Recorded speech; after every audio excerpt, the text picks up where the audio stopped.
جب کسان ہل چلاتا ہے اور فصل پکتی ہے تو چڑیاں آ کے اس فصل کو چگ جاتی ہیں، کچھ دانے اٹھا کے لے جاتی ہیں۔ تو روایت میں آتا ہے کہ وہ اٹھائے ہوئے جو دانے چڑیاں لے گئی ہیں، اللہ ان کو بھی اس کسان کے نامہ اعمال میں صدقے کے ثواب میں لکھتا ہے۔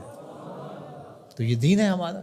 ما وعدہ فی امرا فیا صدقہ، جو تم کمائی بیوی کو لا کے دیتے ہو، اس کے منہ میں رکھتے ہو، برگر کھلاتے ہو، تو بیوی کو جا کے تم جو چیز کھلاتے ہو لا کے، اور اس سے وہ خوش ہوتی ہے اور تمہیں بھی اس سے مسرت ہوتی ہے، تو فرمایا کہ وہ جو تم نے کمائی کر کے لقمہ لا کے بیوی کے منہ میں دیا اور وہ خوش ہوئی، تو فرمایا تمہارا وہ بھی نامہ اعمال میں صدقے کے کھاتے میں لکھا جائے گا۔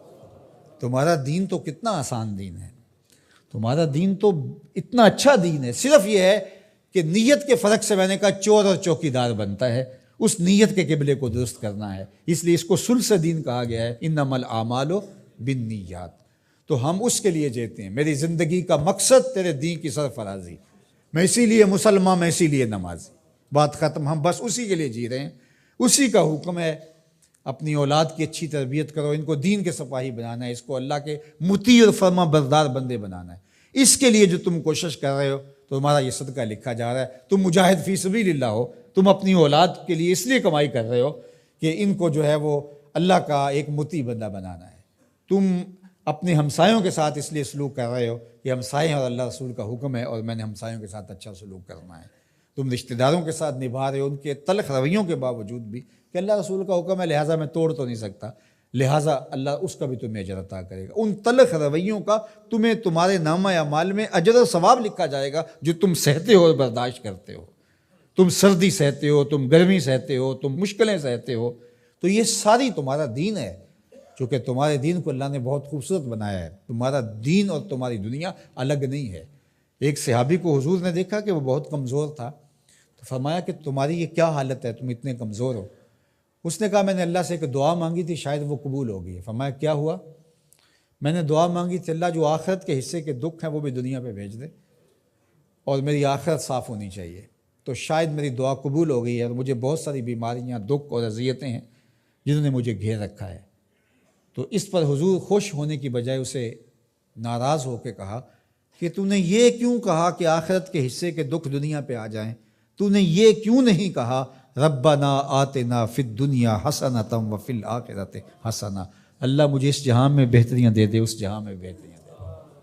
تو یہ زندگی اچھی جئیں، اچھی سواری، اچھی بیوی اور کشادہ مکان، انسان کی خوش قسمتی سے، مسلمان کی، مومن کی خوش قسمتی سے بتایا گیا ہے۔ اچھا اللہ آپ کو گھر دے، اس میں آسودہ رہیں، اللہ آپ کو اچھی فرما بردار نیک صالحہ بیوی دے، بہت اچھی بات ہے، اللہ آپ کو اچھی گاڑی دے دے، تو اس میں کوئی گناہ نہیں ہے، کوئی برائی نہیں ہے، اچھی بات ہے۔ یہ نہیں ہے کہ دین یہ ہے کہ آپ اپنے تن کے کپڑے بھی اتار کے پھینک دیں اور سردی میں ننگے ہو کے بیٹھ جائیں، یہ کوئی دین ہے، یہ نہیں ہے۔ ہمارا دین کیا ہے؟ تمہاری نیت کا قبلہ درست ہو، تمہیں جو ملتا ہے تھوڑا ہے یا زیادہ اس پہ تم راضی ہو، تھوڑا ملے تو پھر بھی مالک تیری مرضی میں اس پہ راضی ہوں، اور زیادہ ملے مالک میں تیری مرضی پہ اور تیری عطا پہ راضی ہوں۔ تھوڑا ملے تو صبر کرے، زیادہ ملے تو بانٹنا شروع کر دے، بات ختم ہو گئی۔ اور کاروبار کرے تو اللہ کی رضا کے لیے جائے، اور بچوں کو ایک اچھی تربیت کی نیت سے گھر سے نکلتا ہے۔ حتیٰ کہ جو کاروبار کرتے ہوئے مشقتیں آتی ہیں، ٹینشنیں آتی ہیں، پریشانیاں آتی ہیں، جھٹکے لگتے ہیں انسان کو، گاہک کے رویے کی وجہ سے کسی نے ادھار لے لیا، وہ پیسے نہیں دے رہا، بار بار اس کو کہنا پڑتا ہے، اس کے سخت اور تلخ رویے ہیں، یہ جو جھٹکے اور تکلیفیں اور جو ٹینشنیں آتی ہیں، اس تاجر کو اللہ کی جانب سے اس کا بھی ثواب عطا کیا جاتا ہے۔ تو یہ کتنی کرم نوازی ہے اس کی، اور کتنی رحمت ہے اس کی جو اللہ تعالیٰ نے اہل ایمان پہ رکھی۔